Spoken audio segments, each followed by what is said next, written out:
difficult nationwide has been increases in auto insurance premiums. You know, Florida has had a kind of a difficult history of this over the years. Part of its demographics, part of its driving ability and problems on the roads, but part of it was the legal environment where Florida was really a litigation, was considered a litigation hellhole by a lot of folks, and that contributed to consumers having to bear more costs with respect to auto insurance. And so one of the things that we did recently was do major litigation reform in this state. The end of 2022, the beginning of 2023. A lot of people have been talking about doing this for like 20 years, but you know, it's not easy to do. You got to get the legislature to do it, and all you got to do, you drive around the state of Florida, you get on the highways, and you know, what do you see? You see signs for lawyers, right? And the lawyers want to bring lawsuits, and obviously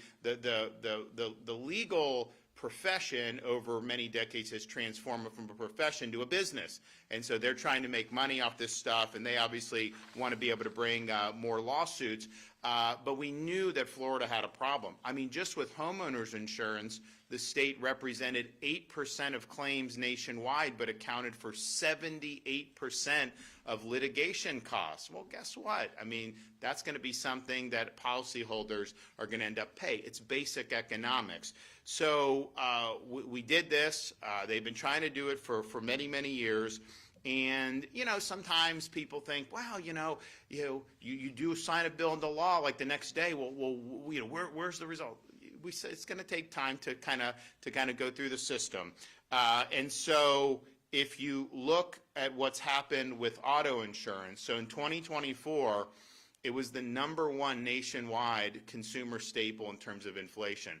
Average increase in America was like 20% in 2024. We don't have the full numbers yet, but I would say in almost every state, you're seeing auto insurance go up. What's happening in Florida?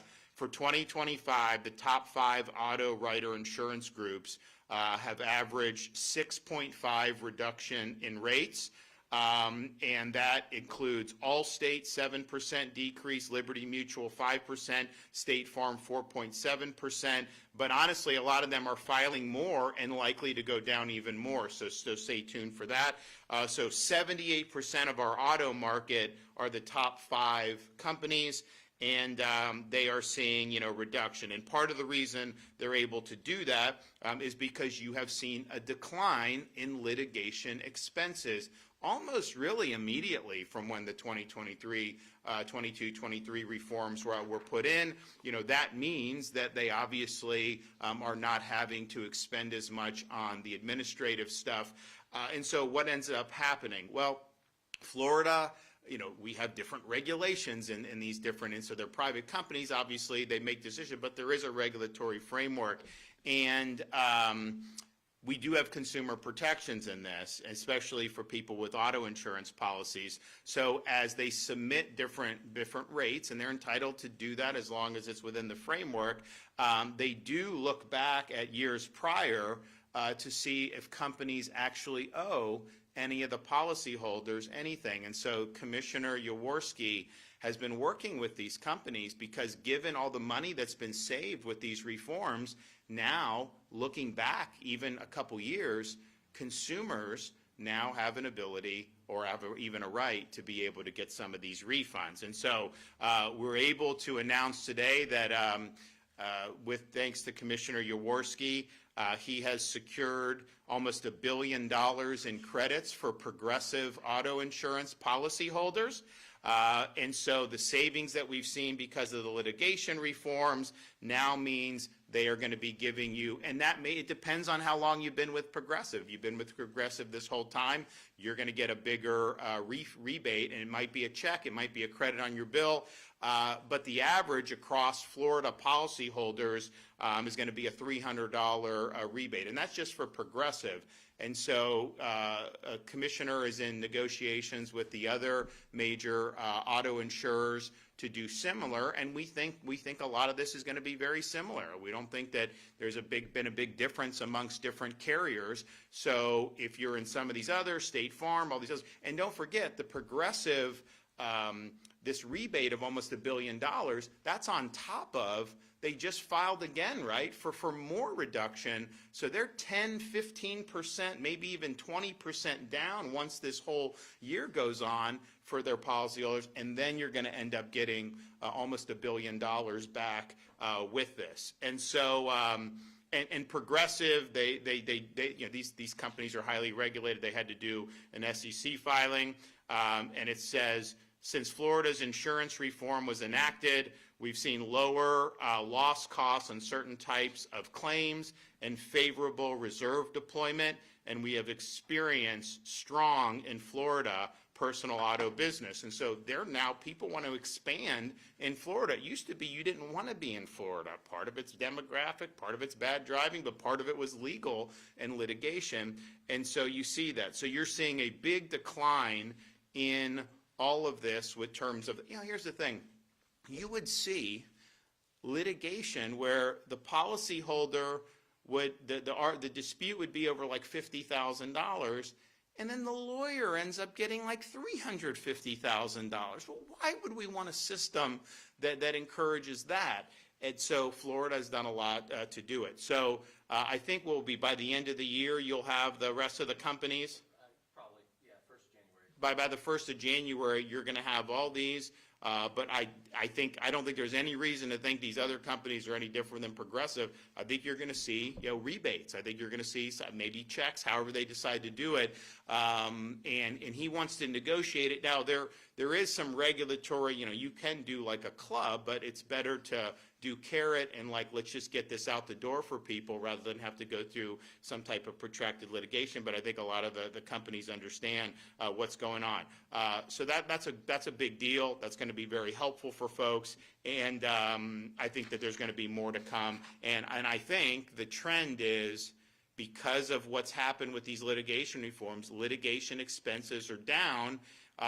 That's why they're now filing even more rate reductions, because they see that and they're doing it. So, and it puts the consumer in a good spot, because, you know, if Progressive is down 15%, whatever, and you have a different, well, you know, you could try to get, and then you go to there, go the other way.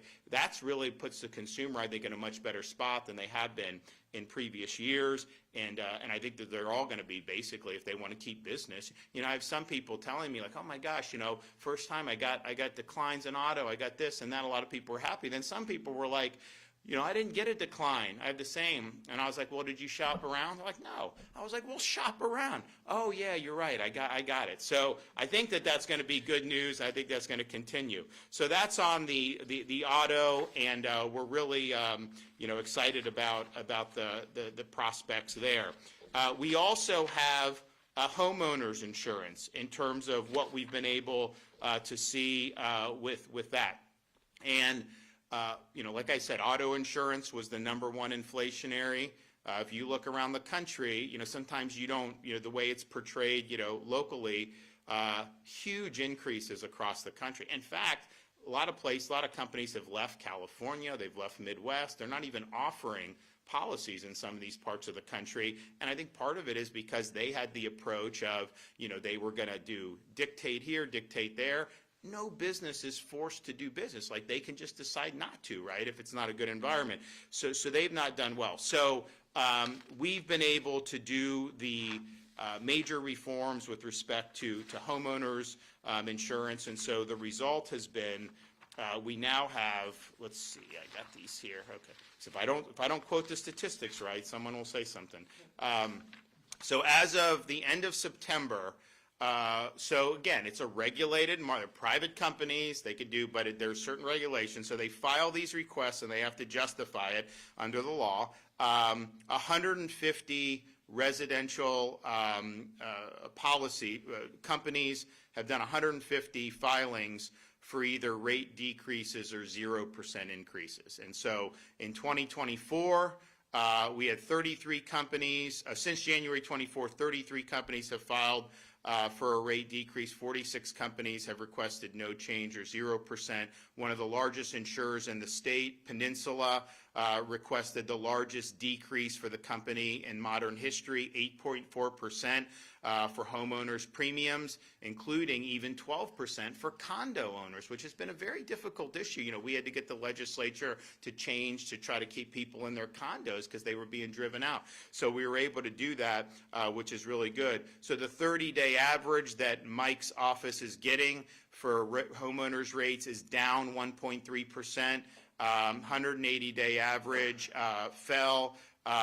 You know, a year ago it was still going up. You know, now it's down over the last 6 months all in, and it keeps getting more where they're doing more and more reductions. In 2024, Florida had the lowest increase in the nation for homeowners. So just understand what's going on around the country. I mean, you know, it costs a lot more to replace a roof today than it did 5 years ago. That's not limited to Florida. That's true everywhere because of the inflation.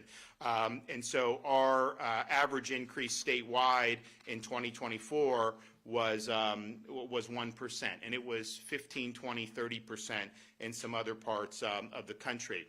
We now have, since these reforms were passed, 17 new companies are now operating in Florida, and so they're bringing capital in and they're offering policies. That's brought in more than $57.4 million in new policyholder to support additional growth in the state's property market. If you actually see in Florida, more people now are on private insurance than they were 5 years ago. Less people are on Citizens, which is the last resort, you know, backed by the state. And honestly, like if something really bad happened, people say, well, maybe the taxpayer would bail out.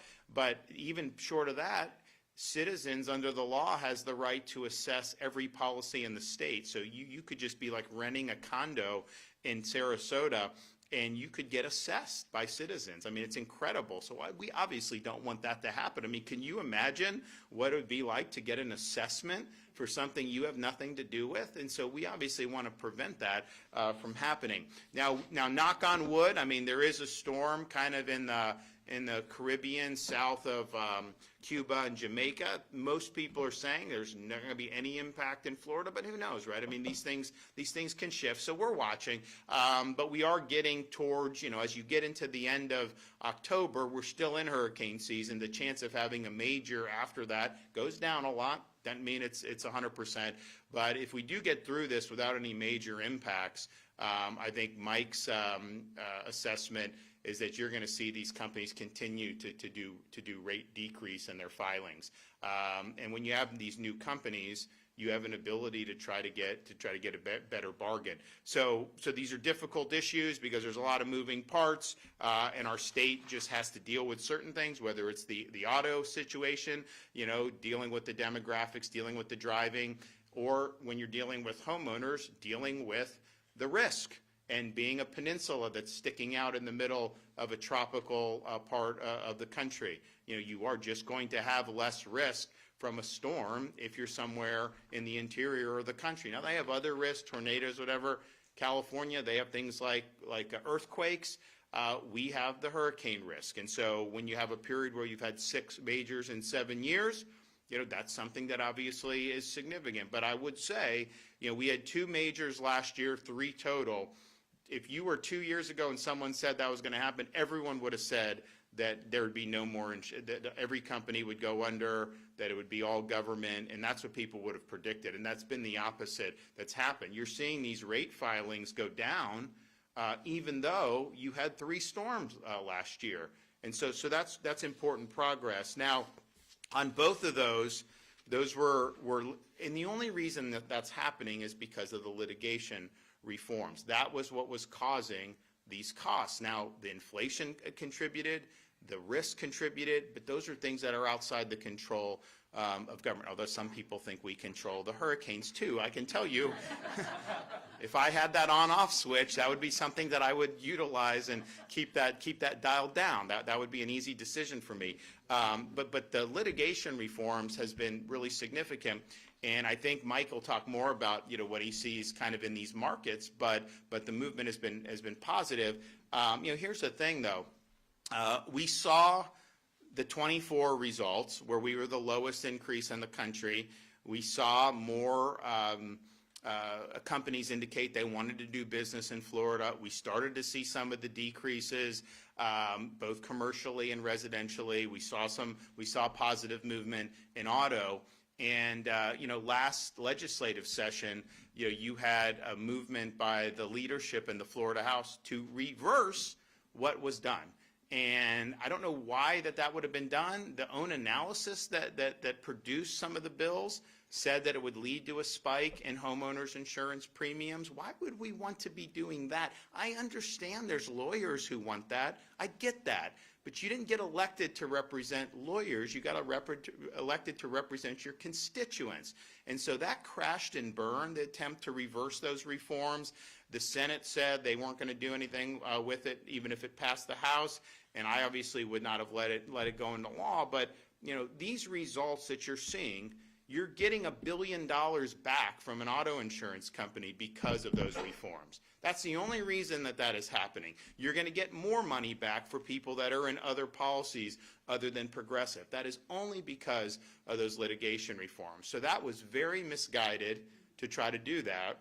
It didn't work. It crashed and burned. But going forward, I think we got to make sure that we continue going on the course where you've seen measurable results. And also with that in mind, when we were, it was hard to get all the reforms done.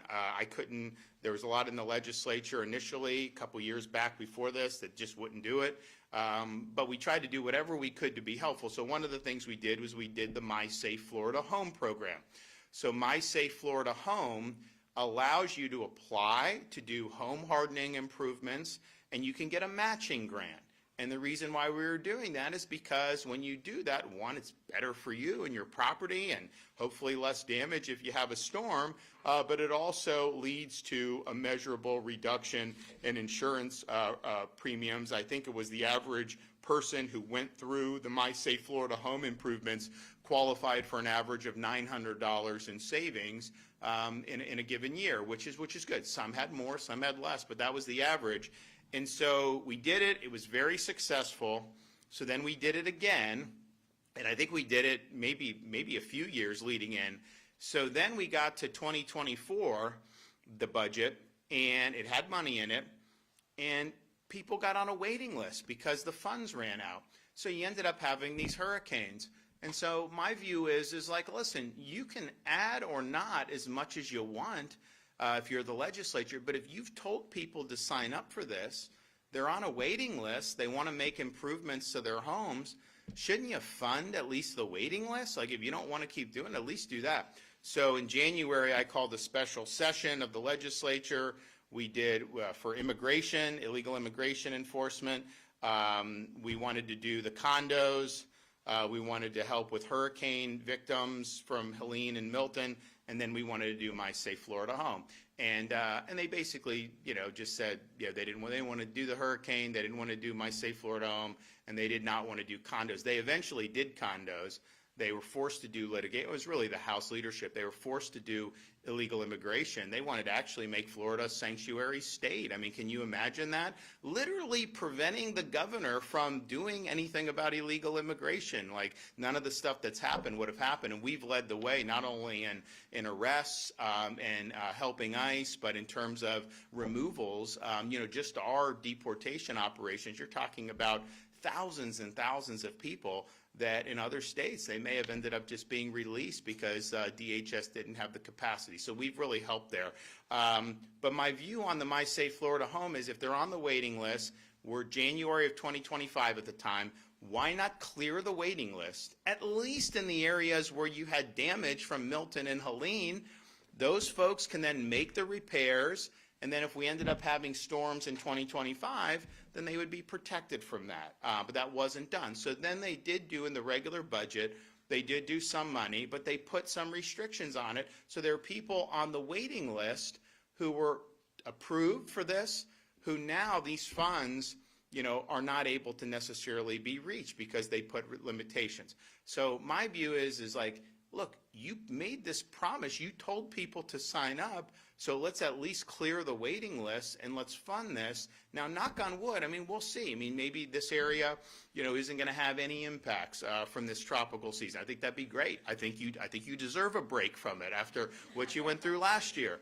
So hopefully, but man, why don't we do that? So I think my Safe Florida Home, it's not like it's, there's a lot of different things that happen, but this is something that has made a difference. And especially when people were really struggling during those many years, if we can help to make their property better, but then also get them rebates, that's something that I think we need to do. So hopefully we'll be able to get that done in the upcoming year. Well, what I want to do is make sure that people have that so that they can finish the improvements in time for next hurricane season. To drag it out, I don't think makes a lot of sense. And so that is an important thing that we do to be able to bring relief. So all told, I'm really excited about this announcement with Progressive.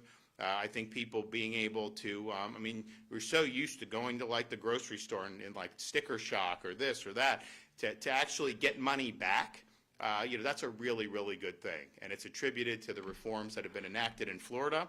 And we want to see, I know Mike's going to work with all the other companies to get that statewide across all our carriers. I don't think there's a single carrier that's not going to probably be triggered, where these refunds aren't going to be triggered based on what's happened in terms of saving. So you end up having Progressive folks, policyholders, that's happening. More will happen. But then we also think they're going to be further reducing rates as we get through the balance of this year and into next year. So all told, that's great progress. So Mike, you want to come up and expand?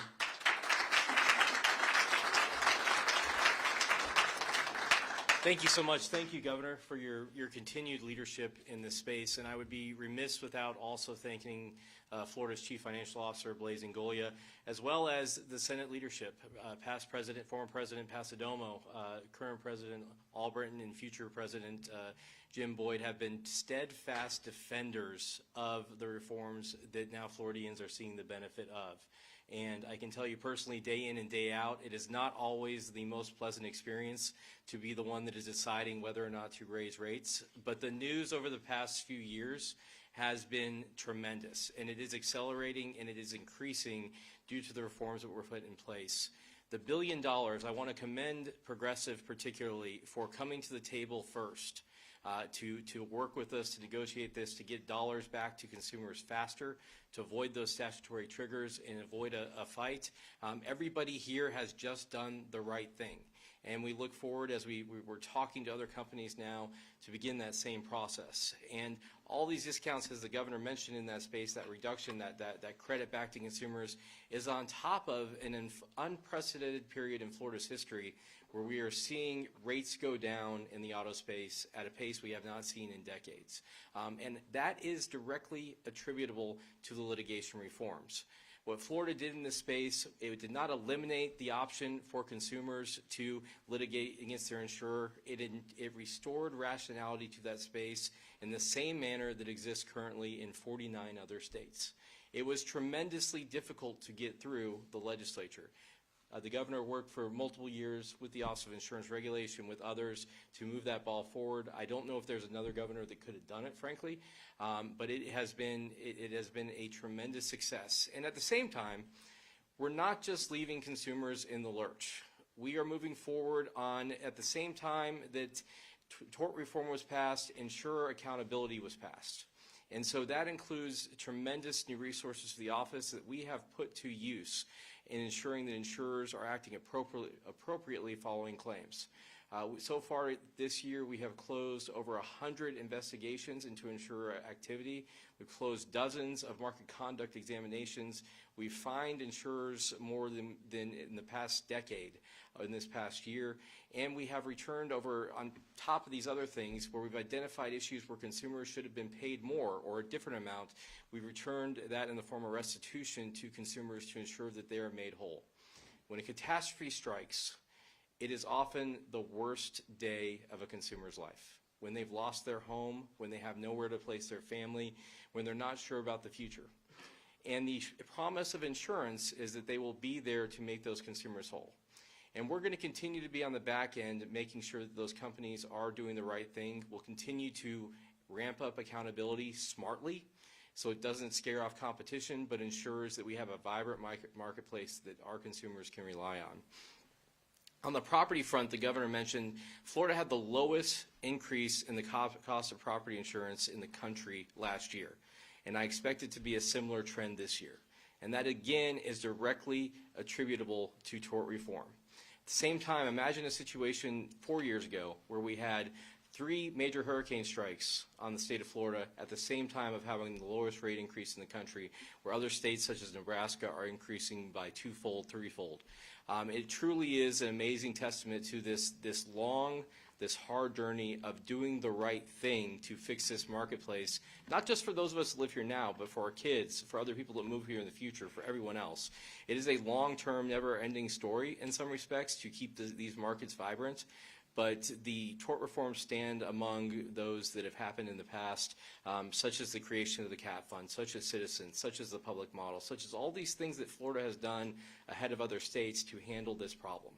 And so I'm hopeful that as we move into this next legislative session that we can talk about, I think the governor has expressed in the past he's more than happy to talk with the legislature about things that move the ball forward in insurance for consumers. He mentioned My Safe Florida Home already, and some other things. I'm hopeful that we can move the ball forward on things that will meaningfully add value to the consumers in the state and move past this trial bar issue that exists among bad acting attorneys in the space.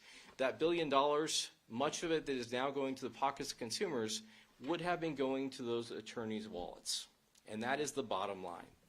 And so we'll continue to see that success. We'll continue to see the good news emerge. I'm very optimistic about reinsurance, which is somewhat a complicated space, but it's essentially insurance for insurance companies. Florida is heavily reliant on reinsurers for our catastrophe risk. I expect that market to show continued signs of improvement following this year, which will lower the cost in a rapid way for all consumers of property insurance in the state. And so I want to just thank everyone again. Thank you, Governor. Thank you to the House, to the Senate, who have stood by and kept these reforms in place. And I hope we can continue that trend and do great things for Floridians. Great.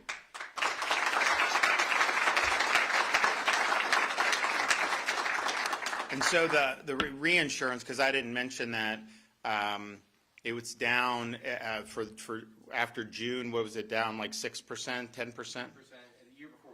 Okay. Yeah, so I mean, this is just, these companies have to buy reinsurance, right? And so when reinsurance spikes, and again, it's not just like, the reinsurance is much more than just Florida, but Florida plays a huge role in reinsurance. And because of the reforms, the reforms that were done at the end of 22, the reinsurance they said was going to go up a lot more. It still went up.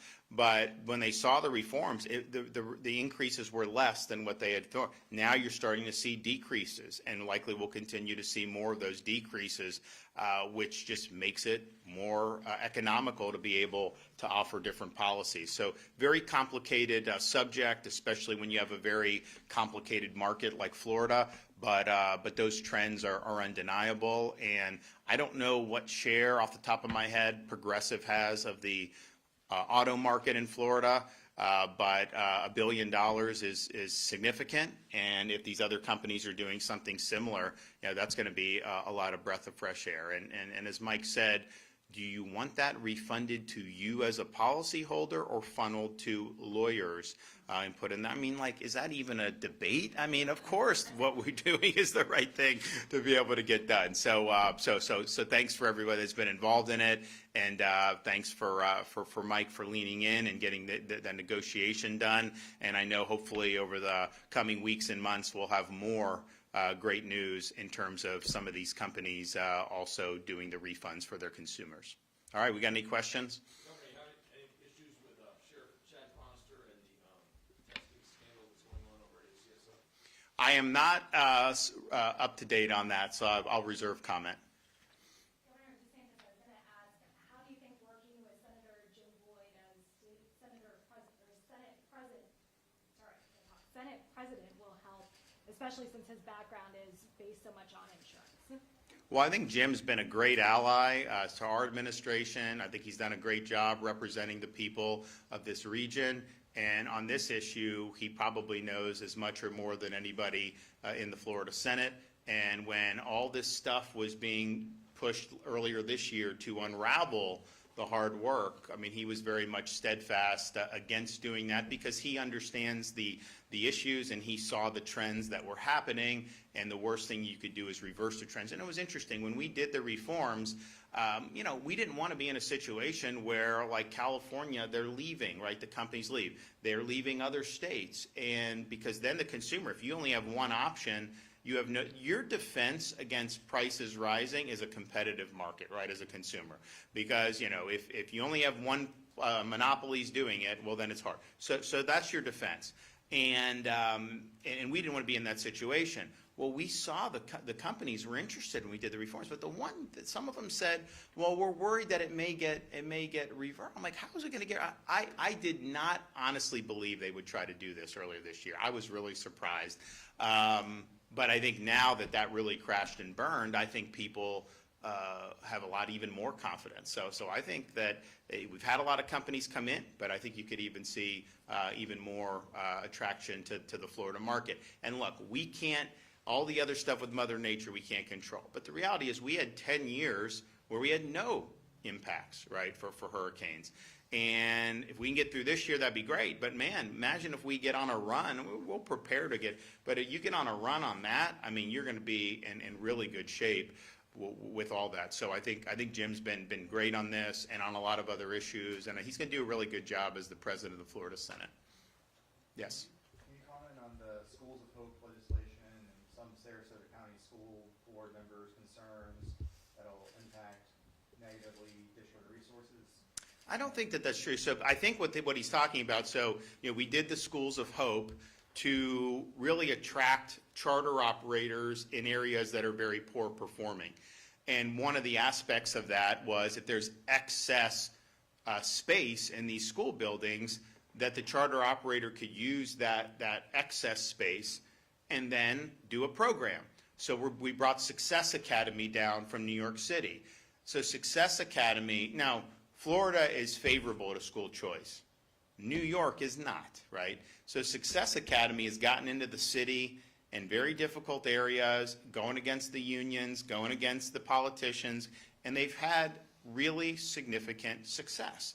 And so when we started talking to them about coming, you know, their view is, you know, we're going where people say it can't be done. That's what they want to do.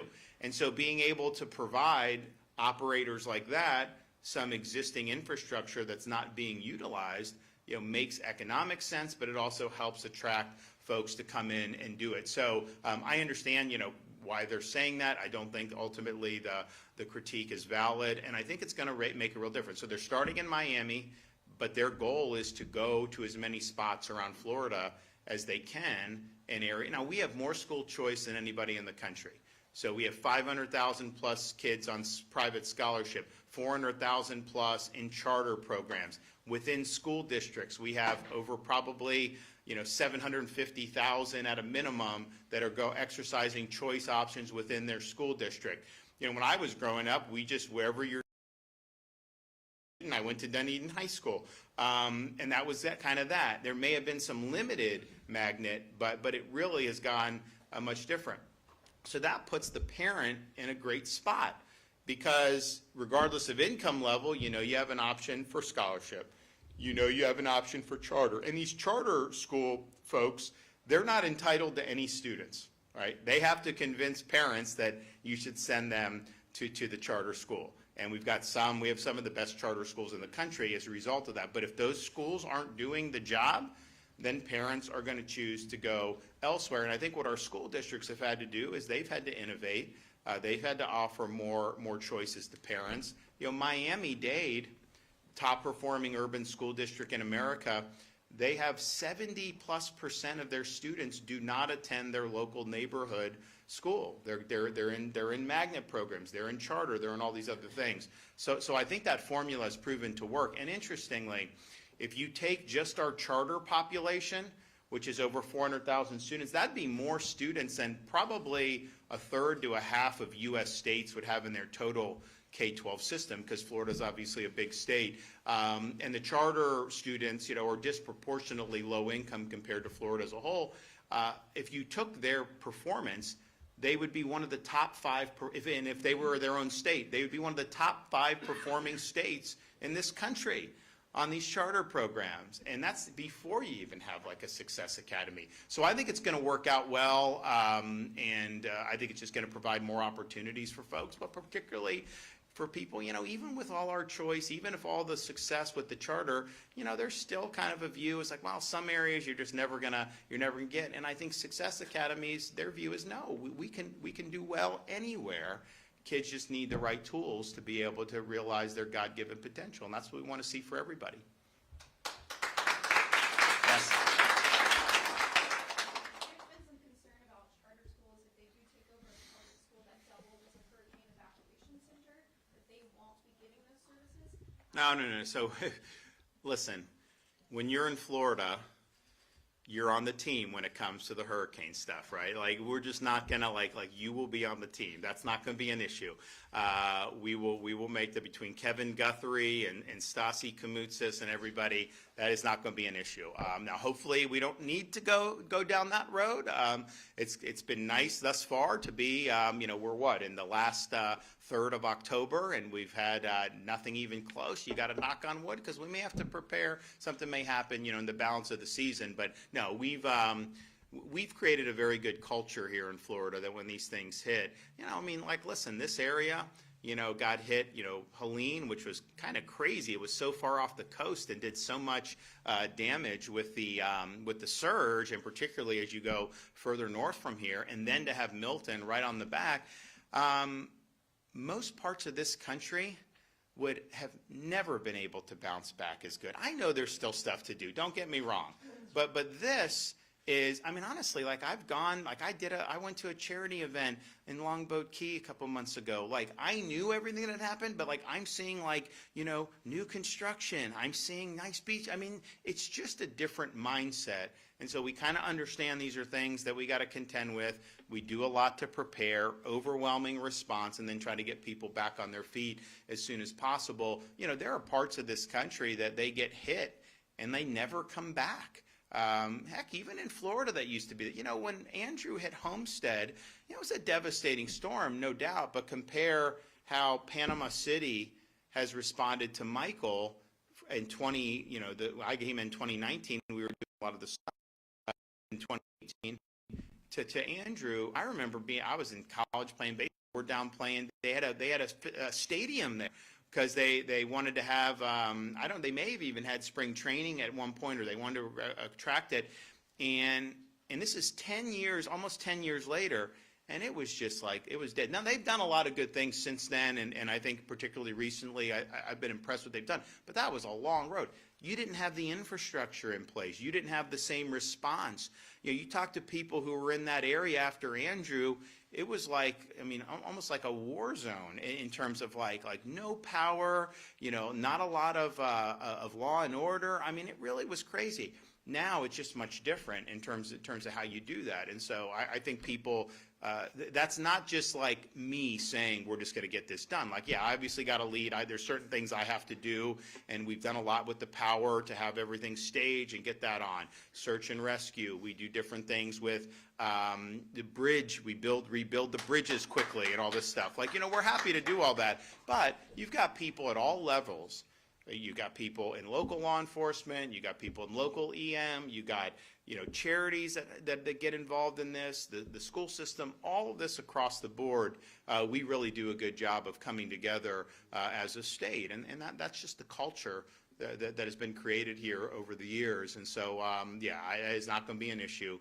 We will make sure that we got what we need in that regard. All right, guys, thanks so much. Great to see y'all.